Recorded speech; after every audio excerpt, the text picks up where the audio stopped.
বারেকাতে ইবলিস, রাজপথে মজলিস, এই পর্যায়ে আপনাদের সামনে গুরুত্বপূর্ণ বক্তব্য রাখবেন বাংলাদেশ খেলাফত মজলিসের সাংগঠনিক সম্পাদক হযরত মাওলানা আবুল হাসান জালালী।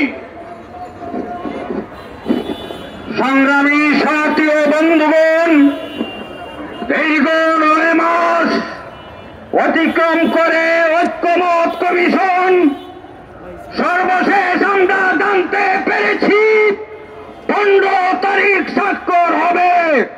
শেষ মুহূর্তে জুলাই সনদের আইনি ভিত্তি নিয়ে যদি তাল বাহানা করা হয়, এদেশের 18 কোটি জনগণ সেই তাল বাহানাকে মেনে নেবে না।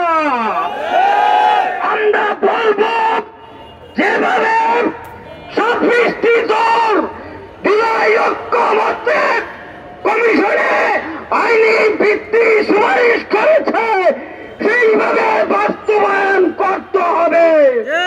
নতুন বৃহত্তর কর্মসূচি নিয়ে বাংলাদেশ খেলাফত মজলিস রাজপথে অবতীর্ণ হবে।